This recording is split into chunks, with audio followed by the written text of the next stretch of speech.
नमस्कार, मैं अजय साहू और आप देखना शुरू कर चुके हैं YouTube चैनल शोरगुल टाइम्स। छत्तीसगढ़ में विधानसभा चुनाव पूर्ण हो चुका है। इसके साथ ही हार जीत को लेकर अटकलबाजी का दौर शुरू हो गया है। कांग्रेस के लोग वापस सत्ता में आने को लेकर उत्साहित हैं, वहीं भाजपा के लोग सत्ता परिवर्तन होने की आस लगाए हुए हैं। इस बार भी चुनाव में वैसे मुकाबला कांग्रेस और भाजपा के बीच ही रहा है। प्रदेश सरकार पर कब्जा करने दोनों ही पार्टियों ने इस बार काफी आक्रामकता दिखाई है। छत्तीसगढ़ के चुनावी इतिहास में शायद यह पहला अवसर था जब कांग्रेस और भाजपा दोनों प्रमुख पार्टियों के केंद्रीय नेतृत्व का सीधा हस्तक्षेप रहा है, जिसके कारण प्रदेश में चुनावी रंग इस बार खूब जमा है।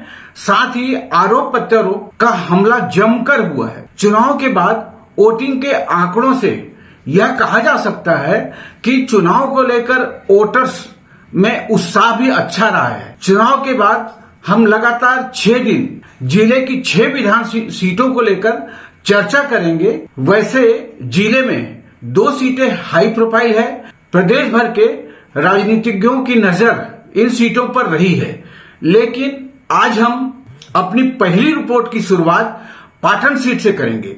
जिले की पाटन सीट से कांग्रेस से मुख्यमंत्री भूपेश बघेल ने चुनाव लड़ा है, वहीं भाजपा ने मुख्यमंत्री को टक्कर देने सांसद विजय बघेल को चुनाव मैदान में उतारा था। जनता कांग्रेस के सुप्रीमो अमित जोगी के पाटन से चुनाव लड़ने से पूरा चुनावी परिदृश्य बदल गया है। हालांकि पाटन में भी मुख्य मुकाबला कांग्रेस और भाजपा के बीच ही रहा है।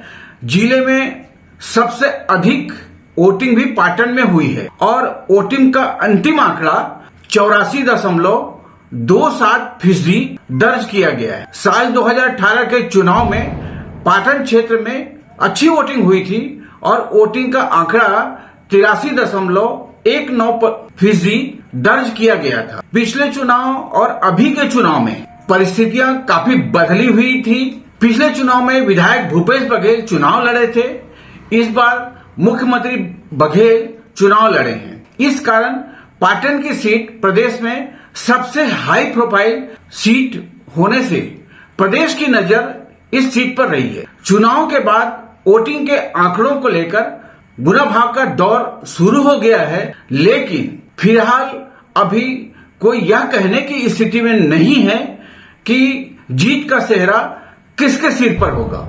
कांग्रेस और भाजपा के लोग अपने अपने हिसाब से तर्क लगा रहे हैं, लेकिन इस बार के चुनाव में किसी पार्टी की लहर जैसी स्थिति नहीं रही है, जिसके कारण चुनाव में मुकाबला काफी संघर्षपूर्ण ही रहा है। पाटन क्षेत्र में ओबीसी वोटर्स की संख्या अधिक है, जिसमें कुर्मी और साहू वोटर्स की भूमिका निर्णायक रहती है। पिछले चुनाव में दोनों समाज के प्रत्याशी आपस में भिड़े थे, लेकिन इस बार कांग्रेस और भाजपा दोनों पार्टी के प्रत्याशी कुर्मी समाज से रहे हैं, जिसके कारण यह आम चर्चा में है कि साहू समाज के वोट इस बार जीत हार का फैसला करेंगे। चुनाव के शुरुआती दौर में यह माना जा रहा था कि प्रदेश में कांग्रेस की सरकार और मुख्यमंत्री भूपेश बघेल के चुनाव लड़ने से माहौल एक तरफा होगा, लेकिन पूरे चुनाव के दौरान मुकाबला संघर्षपूर्ण ही नजर आया है। साथ ही जैसे जैसे चुनाव की तारीख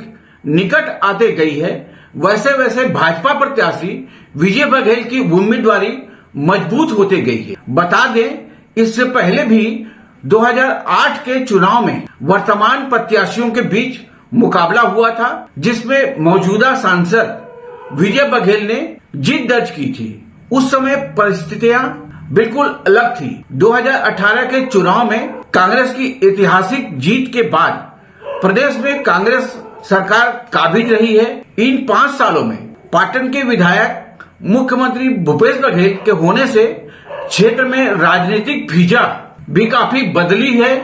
अगर विकास की बात करें तो पूरे प्रदेश में सबसे अधिक विकास पाटन क्षेत्र में हुआ है। वहीं क्षेत्र में कांग्रेस का जनाधार बढ़ने की बात हर कोई स्वीकारता है। इन सब के बीच सांसद विजय बघेल की कर्मभूमि में पाटन होने से पूरे क्षेत्र में उनकी सक्रियता लगातार बनी रही है। जिसके कारण चुनाव में मुकाबला काफी संघर्षपूर्ण और टक्कर जैसी बनी है। खासकर भाजपा के बड़े नेताओं के लगातार छत्तीसगढ़ आगमन से हर क्षेत्र के भाजपाइयों में उत्साह का संचार हुआ है। पूरे चुनाव के दौरान भाजपाइयों में एकजुटता नजर आई है।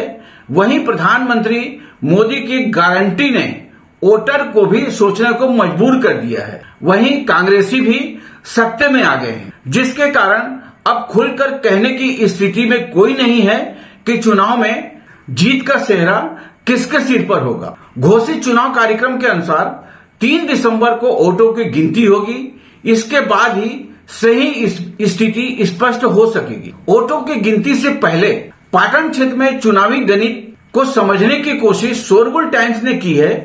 इस रिपोर्ट को आप भी देखें और वीडियो को लाइक करते हुए चैनल को सब्सक्राइब करना न भूलें। नमस्कार, धन्यवाद।